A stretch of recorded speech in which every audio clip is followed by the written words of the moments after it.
গত 15 বছর যা হয়েছে সেটা তো আমরা দেখেছি। এখন অনেকে বলে শেখ হাসিনাকে ফ্যাসিস্ট হাসিনা বলতে চায় না, বলে মাফিয়া। মাফিয়া হাসিনার পতন হয়েছে।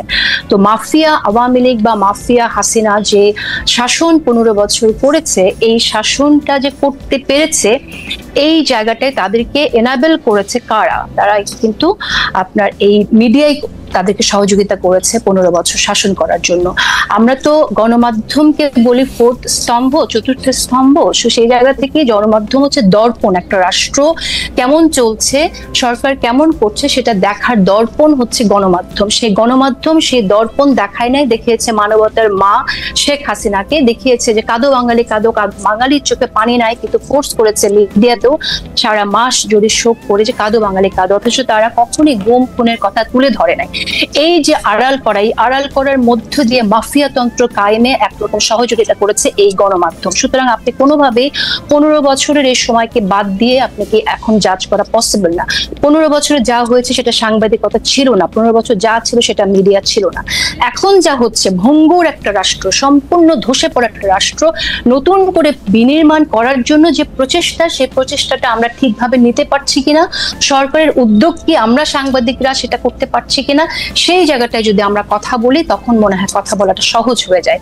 সেক্ষেত্রে আমি বলবো যে আমার মনে হয় যে আমরা চেষ্টা করছি, কিন্তু অনেক শস্যের মধ্যে ভূত যেহেতু রয়ে গেছে, কারণ আপনি এখানে বীজটা বপন যা হয়ে গেছে, সেই বীজের যে বপন আছে, যে বীজটা বপন আছে সেই বীজেরই চারা তো থাকবে। তো সেরকম একটা অবস্থা আছে। আপনি এখানে ব্যবস্থার যে সিস্টেমের মধ্যে আমরা আছি, সেই সিস্টেম যদি সম্পূর্ণরূপে ভেঙে দেয়া না যায়, সেই সিস্টেম থেকে যদি বের হয়ে আসা না যায়, তাহলে আপনি নতুন করে স্বপ্নের মধ্যে থেকে বলতে পারেন না যে সাংবাদিকরা সম্পূর্ণ স্বাধীন কিনা। সাংবাদিকরা সম্পূর্ণ স্বাধীন হবে কি করে? একটি ঘরের কি আপনার শুধুমাত্র পর্দাটা বদলালে হয়ে যাবে? একটি ঘরের কি শুধু দুয়ারের রংটা বদলালে হয়ে যাবে যে সেই ঘরটা অন্যরকম হয়ে গেল? তা তো না। আপনার ফাংশন করছে কারা, কিভাবে, সেখানে তো কোনো পরিবর্তন আসে নাই। সুতরাং আমরা যদি বলি যে অনেক কিছু পরিবর্তন আমরা আশা করছি, সেটাতে ইউটোপিয়ান চিন্তা হবে বলে আমার কাছে মনে হয়। জেসিন, আপনাকে ধন্যবাদ। আমি আপনার প্রসঙ্গে আসার আগে আমি একজন দর্শকের মন্তব্য একটু পড়তে চাই। আশরাফুল করিম খান, তিনি মন্তব্য করেছেন, অসংখ্যবার একই মন্তব্য তিনি করছেন, সেজন্য তার মন্তব্যটি চোখে পড়ছে। খালেদ ভাই, আপনি যেই টোনে এনসিপির নেতাদের সঙ্গে কথা বলেন, সেই টোনে কি এই দুইজন অতিথির সঙ্গে কথা বলতে পারবেন? আছে সেই হেডম? ঠিক আছে, মানে না, সেটা আমি পারবো না, কারণ হচ্ছে যে মানে দুইজন অতিথি বা দুই ধরনের অতিথি দুই রকম। আমি এবার একটু প্রসঙ্গে আসি জেসিন, আপনার জন্য আমার স্পেসিফিক প্রশ্নটা যেটা ছিল সেইটাও আসলে এরকমই একটা প্রশ্ন। সেটা হচ্ছে যে আপনি বলছেন যে এই যে যারা স্বৈরাচার ছিল, যারা ফেসিস্ট ছিল, তাদেরকে আসলে এনাবল করেছে কারা, মিডিয়া সহযোগিতা করে, মিডিয়া তাদেরকে সরকার কি করেছে সেইটা তারা আসলে দেখায় নাই, দর্পণ হিসাবে তাদের যে কাজ করা দরকার ছিল সেটা তারা করে নাই। কিন্তু মুশকিল হয়েছে তথ্য প্রযুক্তির যুগে আমরা কিন্তু মিডিয়া যে এটা করে নাই, মিডিয়া যে এটা এরকম ফেল করে গেছে, সেই জন্য বাংলাদেশের জনগণ, পাঠক, অডিয়েন্সও মিলিয়ে মিডিয়াকে কিন্তু সাংঘাতিক রকমের হলুদ কার্ড, লাল কার্ড দেখিয়ে গেছে। এবং মিডিয়া কিন্তু বাংলাদেশে ইরেলেভেন্ট একটা জিনিসে পরিণত হয়েছিল শেখ হাসিনার সময়ে। কেউ বাংলাদেশে গণমাধ্যমকে সেই অর্থে আর বিশ্বাস করতে পারে নাই। আমরা বাংলাদেশের মিডিয়াতে শেখ হাসিনার সংবাদ সম্মেলন করা থেকে শুরু করে যা কিছু ছাপা হয়েছে তা নিয়ে হাসাহাসি করতে দেখেছি, ফান করতে দেখেছি, ট্রোল করতে দেখেছি, বিশ্বাস করতে খুব কম লোককেই দেখেছি। বাংলাদেশের মিডিয়া জুলাই আগস্ট মাসেও চরমভাবে শেখ হাসিনাকে সাপোর্ট করে গেলেও তার প্রতি বাংলাদেশের মানুষ আস্থা রাখে না। কিন্তু প্রবলেম হচ্ছে মিডিয়ার এই পরিবর্তনটা, মিডিয়া যা দেখানো দরকার তাদের দেখাবে, তা প্রকাশ করবে, সেই সাহসটা অর্জন করবে, তার জন্যই পুরো বিপ্লবটা হয়েছে। আমার প্রশ্নটা হচ্ছে সেই বিপ্লবটা সফল হয়েছে কিনা, আমরা যা দেখাতে চাই, যাদের প্রশ্ন করতে চাই সেটা আমরা করতে পারছি কিনা, সেটা ছিল আমার প্রশ্ন। আপনার জন্য স্পেসিফিক প্রশ্ন যে অনেকেই এরকম বলে থাকেন, আমি একদম স্পেসিফিক নাম ধরে বলি, মোস্তফা ফিরোজ, যিনি আওয়ামী লীগ আমলে যে অল্প কয়েকজন তার প্রাইভেট চ্যানেল থেকে অনেক বেশি সমালোচনা করেছেন, তাদের মধ্যে থেকে অন্যতম। তিনিও বলেছেন যে টকশোগুলিতে এখন ভিন্ন মতের লোক থাকে না, একই মতের লোক থাকেন। আওয়ামী লীগ আমলেও ভিন্ন মতের গেস্টটা আলোচনা করতে পারতেন, যেটা এখন পারছেন না। সাংবাদিক মোস্তফা ফিরোজ নিজের প্রশ্নের উত্তর নিজে দিয়ে বলছেন, মানে তিনি কয়েকজনের কথা বলেছেন তাদেরকে কেন ডাকা হয় না। টিভি চ্যানেল মালিকেরা মবের ভয়ে সেলফ সেন্সরশিপের মধ্যে আছে। আওয়ামী লীগ আমলে যেটুকু স্বাধীনতা ছিল তাও এখন নেই। কাজেছেন, আপনি যদি একটু মন্তব্য করতেন, আমরা জুলকারনাইন সাহেবের কাছেও একটা অন্য প্রশ্ন নিয়ে যাবো, এটা নিয়ে সম্পর্ক। জি নিশ্চয়ই নিশ্চয়ই। আচ্ছা, আমি এই প্রশ্নটার উত্তর দেওয়ার আগে আপনার কথাটা বলি আগে, যে আপনি যে মন্তব্যটি করেছেন যে মানুষ, মিডিয়া ইররিলেভেন্ট হয়ে গিয়েছিল মানুষের কাছে। যেটা হয় আপনি বোধহয় জানেন যে ব্যান্ড ওয়াগন এফেক্ট সম্পর্কে, রাইট? যে যখন ফ্যাসিস্টরা থাকে তখন কিন্তু তার বয়ান ক্রিয়েট করার জন্য মিডিয়াকে ব্যবহার করে। মিডিয়াকে ব্যবহার করে আপনার মুজিবকে এমন ভাবে পীর বানানো হয়েছিল যে এই বাংলাদেশের মানুষ শেখ মুজিবুর রহমানকে নিয়ে, শেখ হাসিনাকে নিয়ে একটি মন্তব্য করতে পারেনি। একটি ভয়ের সংস্কৃতি হয়েছিল এবং যার পরিণতি হচ্ছে এতগুলো মানুষ, হাজার মানুষ, আমি স্পেসিফিক সংখ্যায় যাচ্ছি না, এতগুলো মানুষ প্রাণ দিতে হয়েছে তাদের জন্য। এটা দায় মিডিয়ার থাকবে। মিডিয়া ইররিলেভেন্ট হয়ে গেলেও মিডিয়ার দায় মিডিয়াকে নিতে হবে। এই কাজটি মিডিয়ার জন্য হয়েছে, কারণ তারা যদি এর আগে তুলে আনতো যে কি হয়েছে, যে কাজটা all the prime ministers main sir করেছে, তার জীবনে ঝুঁকি নিয়ে যে কাজটি করেছে, সেখানে বাংলাদেশে বসে কিন্তু সেরকম কাজ আমরা প্রতিনিয়ত হতে দেখিনি। এটা একটা ডকুমেন্টারি অনেক পাওয়ারফুল হতে পারে, কিন্তু এর আগের ঘটে যাওয়া আরো অনেক ঘটনা তুলে আনলে ব্যাপারটা আরো অনেক আগে ঘটতে পারতো, হাসিনার পতন আরো আগে ঘটতে পারতো। এগুলো আমার মিডিয়া নিয়ে মন্তব্য। আর আপনি যে প্রশ্নটি করেছেন যে নিরপেক্ষতার জায়গা থেকে, আমি যখন আমার কাজ করি আমি চেষ্টা করি এখন যারা স্টেক হোল্ডার্স আছেন তাদেরকে ইনভাইট করতে। আমাদের অনেক সমস্যাই হয়, আপনি নিজে হোস্ট করছেন একটা অনুষ্ঠান, নিজে পরিচালনা করছেন, আপনি জানেন যে কি ধরনের চ্যালেঞ্জ ফেস করতে হয়, অনেকের সাথে বসতে চায় না, এই ধরনের প্রবলেম থাকে। তারপর আমার জায়গা থেকে আমি মনে করি যে আমি যতটুকু চেষ্টা করছি সেটা আমি সৎভাবেই চেষ্টা করছি সবার পার্টিসিপেশন রাখার জন্য। আমাকে শোনা এরকম মন্তব্য শুনতে হয় যে আমি আমার প্রোগ্রামে শুধু কেন এত এনসিপির নেতাদেরকে কেন ডাকি, তারা তো ছাত্র, তারা তো অল্প বয়স, তাদের সাথে অনেকে বসতে চায় না, আপনি কেন ডাকেন? আমার শুনতে হয় এরকম মন্তব্য। আমার এরকম মন্তব্য শুনতে হয় যে আমি অনেক জামাতে নেতাদের ডাকি, কিন্তু আমি তাদেরকে ডাকি এজন্যই যে গণ অভ্যুত্থানের যারা স্টেক হোল্ডার্স, আমি মনে করি তাদের ভয়েস, তাদের ইনক্লুসিভনেস আমাদের মেনটেন করা, ম্যানেজ করা দরকার, যে কোনো ভাবেই হোক আমাদের আলোচনার মধ্যে। এখন আপনি আমাকে বলতে পারেন যে আমি কেন আওয়ামী লীগের একজন নেতাকে আমি ডাকি না, সেটা যদি হয় আমার নিরপেক্ষতার লিটমাস টেস্ট, তাহলে আমি বলবো যে দুঃখিত, আমি আওয়ামী লীগের কোনো নেতা অ্যাজ লং অ্যাজ আমি যতদিন পর্যন্ত তারা ক্ষমা না চাইছে তাদের অপকর্মের জন্য এবং জনমানুষ তাদেরকে গ্রহণ না করছে, আমি কেউ না তাদের ভয়েস মানুষকে শোনানোর জন্য। আমি এই দায়িত্ব নেব না এবং আমি দায়িত্ব নিতে আগ্রহীও না। যে অপরাধ করেছে তারা করেছে, সে অপরাধের জন্য তাদেরকে সরি বলতে হবে, মাফ চাইতে হবে। মানুষ যদি মাফ করে তখন ডেফিনেটলি তারা আসবে মানুষের জন্য ভবিষ্যতে কি করতে চায় সে কথাটা বলতে হবে। আমি অবশ্য আপনার বক্তব্যের মূল নির্যাসের সাথে আমি একমত। আমি আমি আমি আমি জনাব মোস্তফা ফিরোজ যেটি বলতে চাইছেন, যারা আওয়ামী লীগ আমলে মানে আওয়ামী লীগকে উনি ডাকতে বলতেছেন না আসলে, কিন্তু আওয়ামী লীগ আমলে যারা আওয়ামী লীগকে মৌন বা নীরব সমর্থন দিয়েছেন তাদেরকেও কি আপনি ডাকের বাইরে রাখবেন কিনা, বা তাদেরকে ডাকের বাইরে কি মবের ভয়ে রাখা হচ্ছে কিনা সেটা আপনি বলবেন কিনা? যে ধরেন সরাসরি আওয়ামী লীগ করে নাই, ধরেন তারা খুন খারাপিতে অংশ নেয় নাই, উনি কয়েকটা নামও বলেছেন আসলে, সৈয়দ ইশতিয়াক রেজা, জয় মামুন, এরকম কয়েকটা নামও বলেছেন। আচ্ছা, এখন একটা বিষয় সেটা হচ্ছে যে মিডিয়া নিয়ে কথা বললে তো অনেকের কথায় চলে আসে।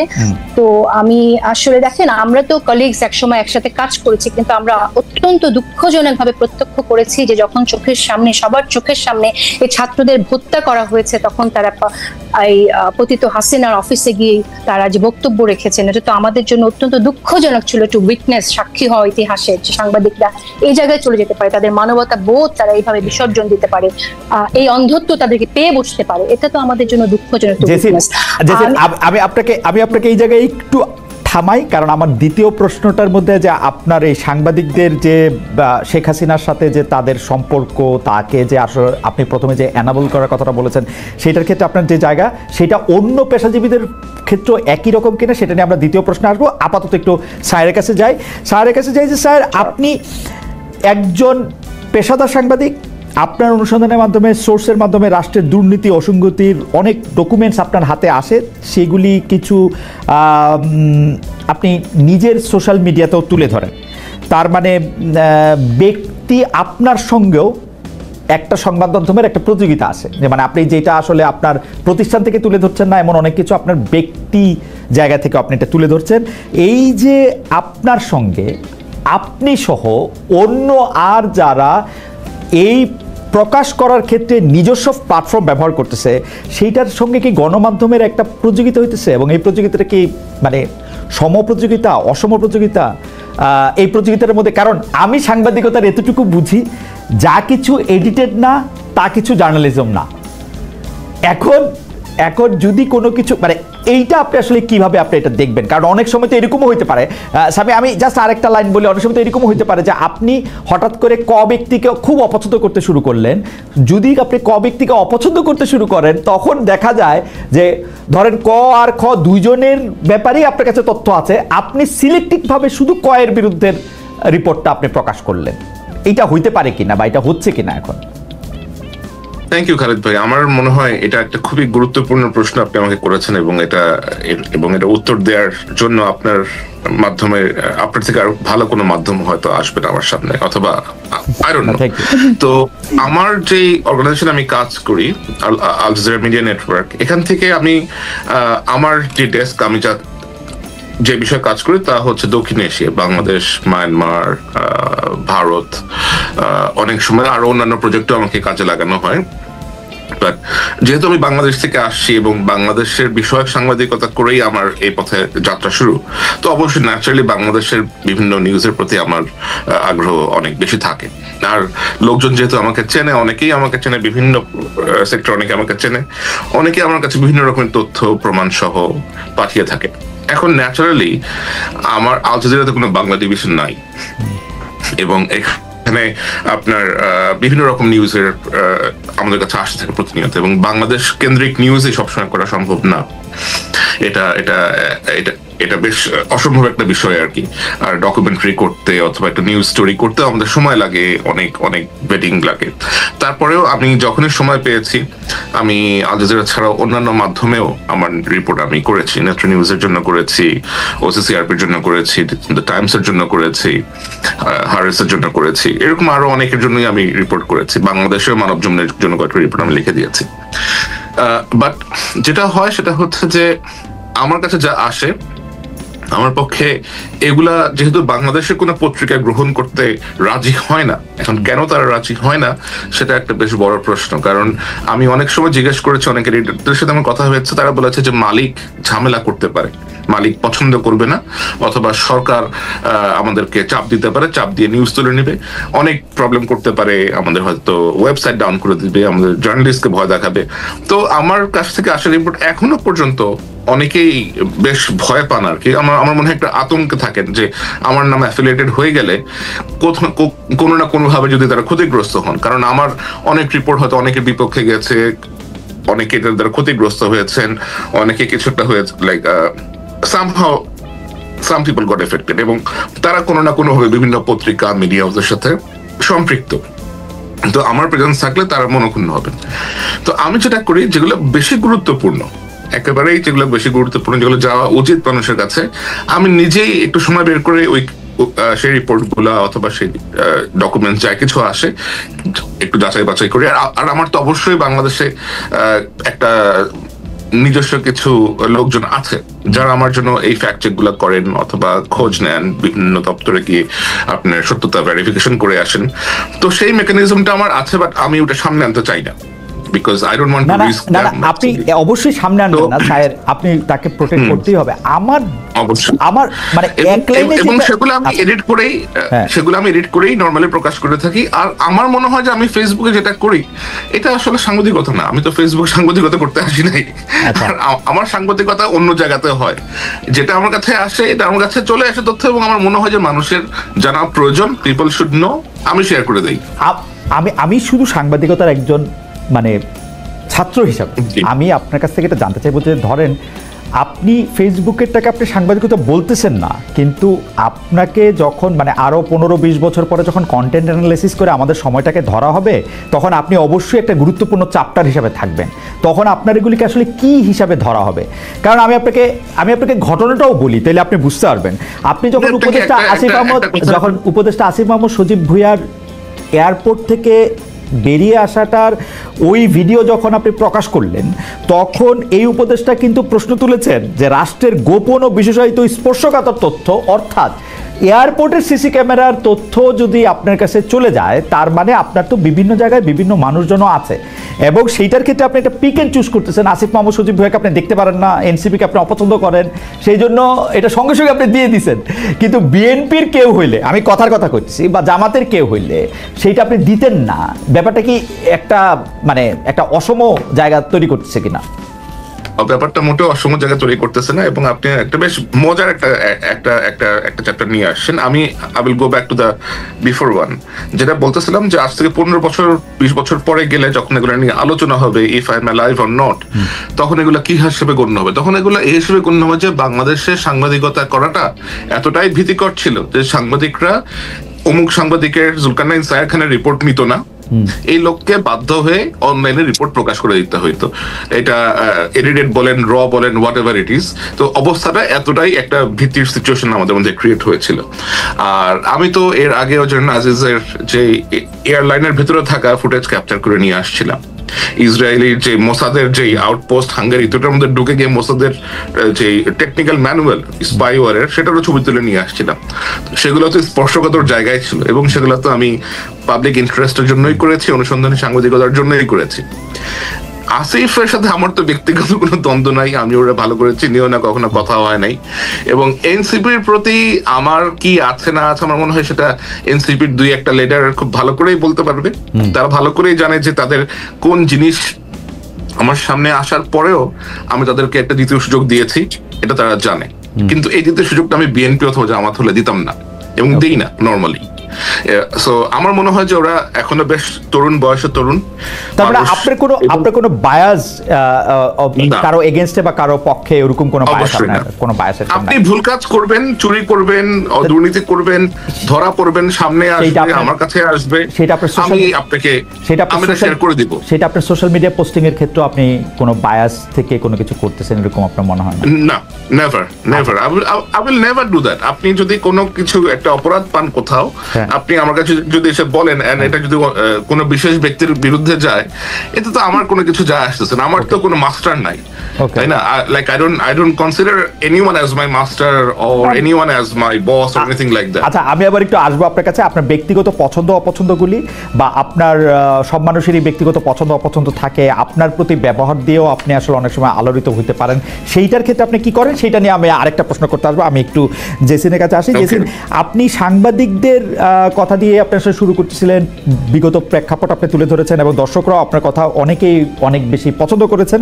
আমি যে বিষয়টি শুধু আপনার সামনে আনতে চাই, যে বিগত 15 বছরের ফ্যাসিস্ট আমলে খালি তো এইটা হয় নাই যে সাংবাদিকরা এরকম করছে, আপনি অন্য পেশাজীবীদের ক্ষেত্রে যদি আমি বলি, সব ক্ষেত্রে তো এরকম হয়েছে। আমরা আমলাদেরকে দেখছি, আমরা বিচারকদেরকে দেখছি কেউ পায়ে ধরে সালাম করতেছেন, আমলাদেরকে দেখছি যে তারা ধরে নিয়ে আসতে বললে বাইধা নিয়ে আসতেছেন, তারা অতিরিক্ত যেটাকে বলে হচ্ছে মানে যাইছে তাই করতেছেন। ব্যবসায়ীদের ক্ষেত্রে কেউ কেউ কবিতা বলতেছেন, গান বলতেছেন, প্রথম নাকি শেষ কি জানি, কেউ কেউ এরকম বলতেছেন, কার গাড়ে কয়টা মাথা যে শেখ হাসিনা ডাক দিলে যাবে না বলতেছেন। তাদের প্রতি তো আপনার এত কষ্ট, এত বিতৃষ্ণা, এত বিরক্তি দেখি না। সাংবাদিকরাই কেন মানে আপনার এত বিরক্তির মূলে তাদেরকেই কেন আপনি এনবলার বলবেন, যেখানে আমরা দেখতে পাচ্ছিলাম যে তাদের তো এত বড় ক্ষমতা ছিল না? আমি আমি আমি ব্যাপারটা এরকম বলি যে তেলবাজি যে করছে, এবং তেলবাজি করতে করতে যে এইটাকে মোসাহিবির চূড়ান্ত সীমাও যে অতিক্রম করছে, এতেও আমার কোনো আপত্তি নাই। কিন্তু এইটাকে কি ফৌজদারি অপরাধের আওতায় আনার সুযোগ আছে? আমরা কিন্তু দেখতে পাই যে অনেকেই হত্যাকাণ্ডের মামলার আসামি, আমরা কিন্তু অনেকেই দেখতে পাই যে তারা একেবারে অপাঙ্ক্ত এবং অন্য কিছুতে পরিণত হচ্ছে। এটা আমাদের সাংবাদিকতার স্বাধীনতার জন্য বা স্বাধীন সাংবাদিকতার জন্য ভালো হচ্ছে কিনা? আচ্ছা, প্রথমত আমরা কথা বলছিলাম গণমাধ্যম নিয়ে, মিডিয়া নিয়ে, যে কারণেই আসলে সাংবাদিকদের মিডিয়া নিয়ে কথা হয়েছে, সাংবাদিকদের ভূমিকা নিয়ে কথা হয়েছে। আর আমলাদের বিষয় নিয়ে তো আমরা অনেকবারই বলেছি, আমি তো আমার অনুষ্ঠানে আমি অনেকবারই আলোচনার এনেছি যে আমলারা যা করেছে, এবং আমরা এরকম শুনি যে বিভিন্ন লেয়ারে আওয়ামী লীগ টেস্ট করে করে তাদেরকে প্রমোশন দেওয়া হয়েছে। আমি একজন উপদেষ্টাকে নাম উল্লেখ না করে জিজ্ঞাসাই করেছিলাম যে সে একই আমলাদেরকে নিয়ে তারা নতুন বাংলাদেশ গড়বে কি করে। তো দামোত্তরটা ছিল এরকম যে বদলানো সম্ভব না, কারণ এর পরের যে লেয়ার সেটাও আওয়ামী লীগ, তারপরের লেয়ার সেখানেও আওয়ামী লীগ, এরকম 5টা লেয়ারেও সে চেক করে দেখেছে সবই আওয়ামী লীগের। সো এরকম একটা সিচুয়েশনে সরকার কাজ করছে। ডেফিনেটলি আমরা বারবার বলছি এটা যে সরকারের উচিত যেখানে তদন্ত করা, কারা আসলে আওয়ামী লীগের হয়ে কাজ করেছে এবং কাদের বিরুদ্ধে তদন্ত করলে, যাদের বিরুদ্ধে তদন্ত করলে প্রমাণিত হবে তাদের বিরুদ্ধে ব্যবস্থা না, সেটা আমরা বারবারই বলছি এবং বলবো। বিচারের ক্ষেত্রেও তাই। এটা আমরা দেখেছি কিছু পরিবর্তন এসেছে, নতুন বিচারক নিয়োগ করা হয়েছে এবং যারা বিচার ব্যবস্থার দায়িত্বে আছেন, আইন উপদেষ্টা আছেন, অ্যাটর্নি জেনারেল আছেন, তারা এই কাজটা করছেন বলে জানি। আরো ব্যাপকভাবে করা দরকার, কিন্তু যেহেতু আমরা গণমাধ্যম নিয়ে কথা বলছি সেজন্য গণমাধ্যমের বিষয়টি এসেছে। আপনি একটা বললেন যে এটা তো ফৌজদারি অপরাধ না, ফৌজদারি অপরাধ কিনা সেটা আপনি বলতে পারেন না। আপনি নিজে যদিও আইন নিয়ে আপনার বিশেষ জ্ঞান আছে বলে আমি জানি, তারপরও আমি বলছি, কারণ আমরা যদি ইতিহাসের দিকে দেখি তাহলে রুয়ান্ডাতে কি হয়েছে, হুতুরা যে গণহত্যা চালিয়েছে তুৎসিদের উপরে, সেখানে হুতুরা কিন্তু একইভাবে মিডিয়াকে ব্যবহার করছে। বাংলাদেশে যেরকম শেখ হাসিনা সরকার মিডিয়াকে ব্যবহার করেছে যে একটা শিবির ধর, ধৈরা জবাই কর, বিএনপি হলেই ছাত্রদল হলেই ধরে জেলে ভর মার। তো এই যে একটা অবস্থা আমরা দেখেছি, স্লোগান হিসেবে যদিও শিবিরের ওই স্লোগানটা পপুলার হয়ে গিয়েছিল, কিন্তু গুম খুন করতে তো আমরা বিএনপির নেতা কর্মীকেও আমরা দেখেছি যে নিয়ে গেছে, গুম হয়ে গেছে, ফিরে আসেনি, এই ঘটনাটা ঘটেছে। তো তখন কিন্তু আমরা কোনো প্রতিবাদ দেখি নাই। তো সেম যেটা আমি রেফারেন্স দিচ্ছিলাম, রুয়ান্ডাতে কিন্তু একই ঘটনা ঘটলো এবং রুয়ান্ডাতে আপনার হুতুকে কি বলবো সমর্থন যোগানোর জন্য, তাদের প্রোপাগান্ডাকে সমর্থন যোগানোর জন্য সেখানে RTLM নামে একটি রেডিও স্টেশন ছিল। সেই রেডিও স্টেশনের মালিকের কিন্তু মৃত্যুদণ্ড হয়েছিল যে শুধুমাত্র এই প্রোপাগান্ডা ছড়ানোর জন্য। এবং তার ওখানে যে কথাটা বলেছিল যে আমরা শুনতে পেয়েছি, সেখান থেকে এরকম বাণী দেয়া হয়েছে সেই রেডিও থেকে, go clean, the grave is not yet fulfilled. হ্যাঁ, মানে কবরটা এখনো ভরে নাই, যাও আরো মারো। তো এই যে তাদের বয়ানগুলো তারা বিভিন্ন ভাবে নিয়ে এসেছে তাদের রেডিওতে। আপনি মনে করছেন যে বাংলাদেশের সাংবাদিকেরা গত 15 বছরে এইরকম বয়ান দিয়েছে নাকি এরকম বয়ান? বাংলাদেশের সাংবাদিকরা আমি বলছি এখানে যে বাংলাদেশের সাংবাদিকরা বিরল ব্যতিক্রম বাদে তারা এই যে মানুষজনকে জেলে নেওয়া হয়েছে, গুম করা হয়েছে, খুন করা হয়েছে, এটাকে জায়েজ করেছে। শেখ হাসিনাকে তারা তার বড় মানবতার মা বলেছে বাংলাদেশের মিডিয়া। এর জবাব আপনি কোথায় পাবেন? সো আপনি এটা বলতে পারেন না যে ফৌজদারি অপরাধ করেছে কিনা, এটা আসলে প্রমাণযোগ্য। আমি এখানে একটু অ্যাড করতে চাই, if you allow me to. আপনি চিন্তা করেন খালিদ ভাই যে আপনি একটা ঘরে আছেন, একটা বাসায় আছেন। আপনার বাসায় আপনি জানেন যে বাসার ছাদের ওই অংশ যে কোনো সময় ধসে পড়তে পারে, কিন্তু আপনি কোনো ব্যবস্থা গ্রহণ করছেন না। আপনি দেখছেন, আপনি ব্যবস্থা গ্রহণ করছেন না কারণ আপনি জানেন যে যদি এটা কমপ্লেন করেন আপনার বাসার যিনি মালিক আছেন অথবা বাসার যিনি কর্তা আছেন, তিনি হয়তো বিষয়টা নিয়ে আপনাকে বকাঝকা করবেন অথবা পছন্দ করবেন না যে তুমি আমার খরচ বাড়াইতে আসছো কেন। হঠাৎ করে ওই ছাদটা ভেঙে পড়ে বাসার 3টা লোক মারা গেল, দোষটা কার হবে? would you feel যে আপনি এটার জন্য দোষী কিনা? না, আমার মনে হয় বিষয়টা না, অবশ্যই কিন্তু এরকমই হয়েছে। কিন্তু না, আপনারা দুজনই আমার খুবই প্রিয় সাংবাদিক, কিন্তু আমি শুধু আপনাদের মনে করাই দিতে চাই